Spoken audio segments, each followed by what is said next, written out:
அனைவருக்கும் வணக்கம். இஸ்ரேல் நேற்றைய தினம் ஹெஸ்புல்லாவை கடுமையாக தாக்கியிருக்கிறது நண்பர்களே. நேற்று வான்வழி தாக்குதல் மூலமாக லெபனானில் இருக்கிற ஹெஸ்புல்லா தீவிரவாதிகள் மீது பயங்கரமான தாக்குதலை நடத்தியிருக்குது. அந்த தாக்குதல் மற்றும் அதற்கு ஈரானும் ஹமாஸும் எப்படி ரியாக்ட் பண்ணுறாங்க அப்படிங்கிற பொறுத்து தான் அந்த இஸ்ரேல் ஹமாஸ் போராக தொடங்கியது. இன்றைக்கு இஸ்ரேல் மற்றும் ஹமாஸ், ஹெஸ்புல்லா, ஹவுதி மற்றும் ஈரான் ஆகிய 4 எதிரிகளோடு இஸ்ரேல் நடத்துகிற போராக மாறி இருக்குது இல்லையா. இதனுடைய லேட்டஸ்ட் அப்டேட் பற்றியும் இஸ்ரேல் நடத்திய கடுமையான பயங்கரமான தாக்குதல், ஹெஸ்புல்லா மீது நடத்திய அந்த தாக்குதலை பற்றி தான் இன்னைக்கு பார்க்க போறோம் நண்பர்களே. வாங்க.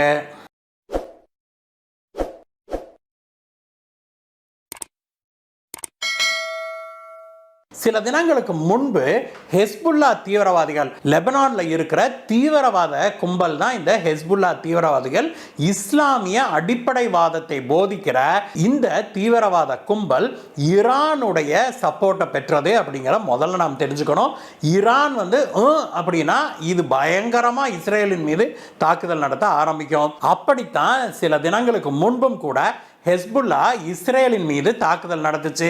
இஸ்ரேலுக்கு வடக்கே அமைஞ்சிருக்கிற லெபனான் நாட்டின் கணிசமான பகுதிகளை இந்த ஹெஸ்புல்லா தீவிரவாதிகள் தங்களுடைய கண்ட்ரோல்ல வச்சிருக்கிறாங்க. அந்த தீவிரவாதிகள் தான் இந்த சூயஸ் கெனால் வழியாக வருகிற கப்பல்களின் மீது தொடர்ந்து தாக்குதல் நடத்துகிற ஆட்களும் கூட. அந்த தீவிரவாதிகள் இஸ்ரேலின் மீது திடுதிப்புன்னு நூற்றுக்கணக்கான ராக்கெட்டுகளை ஏவினாங்க. அதுவும் எப்படின்னா, இஸ்ரேலுடைய IDF சொல்றாங்களே அந்த ராணுவ படை, அந்த ராணுவ படையுடைய தளத்தின் மீது தாக்குதலை நடத்தினாங்க. ஒரே சமயத்தில் 100க்கும் மேற்பட்ட ராக்கெட்டுகளை அனுப்புனாங்க இந்த ஹெஸ்புல்லா தீவிரவாதிகள். இந்த ராக்கெட்டுகளை இஸ்ரேலுடைய அயர்ன் டோம் பெருமளவில் தடுத்துருச்சு அப்படிங்கிறது நமக்கு தெரிய வருது. ஆனாலும் கூட ஒரு சில ராக்கெட்டுகள் இந்த இஸ்ரேலுடைய அயர்ன் டோமை மீறி, அந்த ஆன்டி ஏர் அட்டாக் சிஸ்டம் இருக்குது இல்லையா, இந்த இஸ்ரேலி அயர்ன் டோம், அந்த சிஸ்டத்தையும் மீறி இஸ்ரேலுக்குள்ள நுழைஞ்சு அது சில கடுமையான தாக்குதல்களை நடத்துச்சு அப்படிங்கிற விஷயமும் வெளிவந்தது. இதுல பயங்கர கடுப்பான இஸ்ரேல் உடனடியாக தன்னுடைய விமானப்படைகள், ட்ரோன் படைகளை எல்லாம் திரட்டி இஸ்ரேலுக்கு வடக்கே இருக்கிற அந்த லெபனான்ல இருக்கிற ஹெஸ்புல்லா தீவிரவாதிகள் இருக்கிற இடங்கள் இருக்குல்ல, அவங்களுடைய பேஸின் மீது பயங்கரமான தாக்குதல்களை நடத்தி இருக்குது. நேற்று ஞாயிற்றுக்கிழமை அதிகாலையில் 5 மணி அளவில் தொடங்கின இந்த தாக்குதல் பல மணி நேரம் தொடர்ந்தது. இந்த தாக்குதலை பற்றி செய்தி குறிப்பு வெளியிட்ட இஸ்ரேலுடைய ராணுவ பேச்சாளர் என்ன சொன்னார் அப்படின்னா, நேற்று அதிகாலை 5 மணிக்கு நாங்கள் ஹெஸ்புல்லாவுடைய பேஸ்களின் மீது கடுமையான வான்வெளி தாக்குதல்களை நடத்தினோம். இதில் மிசைல்களை நாங்கள் பயன்படுத்தினோம், விமானங்களின் மூலமாக சென்று நாங்கள் பாம்பு போட்டு தாக்குதல் நடத்தினோம், ட்ரோன் தாக்குதலையும் நடத்தினோம். இந்த தாக்குதலில் நாங்கள் மெயினாக குறிவச்சதே ஹெஸ்புல்லாவுடைய இந்த ராக்கெட் குடோனுகள்லாம் இருக்குது இல்லையா, எங்கெல்லாம் ராக்கெட்டுகளை இவங்க சேகரித்து வச்சிருக்கிறாங்க அப்படிங்கிற அந்த பேஸ்களைத்தான் நாங்கள் டார்கெட் பண்ணோம். எங்களுடைய தாக்குதலில் ஹெஸ்புல்லாவுடைய நூற்றுக்கணக்கான ராக்கெட்டுகள் வெடித்து சிதறிச்சு அப்படின்னு அவர் சொன்னார். இந்த ராக்கெட்டுகள் எல்லாமே இஸ்ரேல் மக்களின் மீது ஏவுவதற்காக ஹெஸ்புல்லா வாங்கி வச்சிருந்த ராக்கெட்டு. இதை நாங்கள் நூற்றுக்கணக்கான ராக்கெட்டுகளை நாங்கள் முன்கூட்டியே அழிச்சதுனால இது இஸ்ரேலிய மக்களுடைய பாதுகாப்பை அதிகப்படுத்தி இருக்குது. இல்லைன்னா என்னைக்கு இருந்தாலும் அந்த ராக்கெட்டு இஸ்ரேலை நோக்கி வர்றது தான் அப்படின்னு சொல்லி அவர் சொன்னார். மேலும் அவர் என்ன சொன்னார்னா, ஹெஸ்புல்லாவுடைய பல தளங்களை நாங்கள் டார்கெட் பண்ணோம். அதில் சில தளங்களை நாங்கள் எட்டுவதற்கு தூரமாக இருந்த இடங்களுக்கு மிட் ஏர்ல, அதாவது எங்களுடைய போர் விமானங்களுக்கு நடுவானிலேயே நாங்கள் ஃபியூவலை ஃபில் பண்ணிட்டு அப்புறம் அதிக தூரம் சென்று லெபனானுக்குள்ள சென்று நாங்கள் தாக்குதலை நடத்திட்டு வந்தோம் அப்படின்னு சொல்லி அவர் சொன்னார். இந்த தாக்குதல் முடிந்த உடனேயே செய்தியாளர்களை சந்தித்தார் இஸ்ரேலுடைய பிரதமரான பெஞ்சமின் நெட்டன்யாகு. அவர் என்ன சொன்னார்னா, ஹெஸ்புல்லாவின் மீது நாங்கள் கடுமையான தாக்குதல்கள், கிரஷிங் அட்டாக்ஸ் அப்படின்னே சொல்லியிருக்கிறாரு. அந்த அளவுக்கு கடுமையான தாக்குதல்களை நாங்கள் நடத்தியிருக்கிறோம். இது முடிவல்ல, யாரும் இதோட நாங்கள் நிறுத்திக்குவோம் அப்படின்லாம் கனவு கூட காணாதீங்க.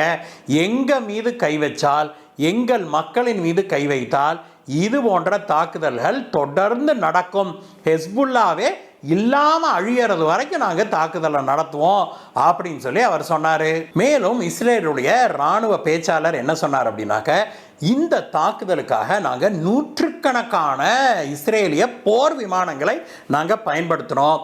இந்த நூற்றுக்கணக்கான போர் விமானங்களை கொண்டு ஆயிரக்கணக்கான ஹெஸ்புல்லா மிசைல் லான்ச்சிங் ஸ்டேஷன்ஸ் இருக்கு இல்லையா, மிசைலை விடுவதற்காக தயாராக வச்சிருப்பாங்களே அந்த லான்ச் பண்ற இடம், அந்த மாதிரி ஆயிரக்கணக்கான இடங்களை எங்களுடைய போர் விமானங்கள்ல நாங்கள் சென்று அந்த மாதிரி ஹெஸ்புல்லாவுடைய இந்த மிசைல் லான்ச்சிங் ஸ்டேஷன்ஸ் இருக்கு இல்லையா, அதை ஆயிரக்கணக்கான லான்ச்சிங் ஸ்டேஷன்ஸை நாங்கள் அழிச்சோம்.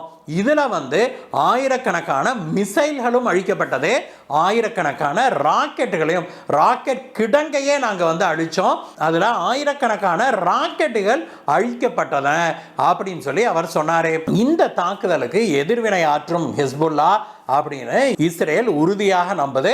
அதனால தான் இஸ்ரேலில் அடுத்த 48 மணி நேரத்துக்கு எமர்ஜென்சி சட்டத்தை போட்டிருக்கிறாங்க நண்பர்களே.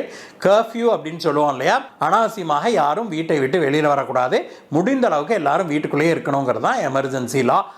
கர்ஃப்யூன்னு சொல்கிறது. இந்த எமர்ஜென்சியை 48 மணி நேரத்துக்கு இஸ்ரேல் தன்னுடைய நாட்டு மக்களின் மீது விதிச்சிருக்குது.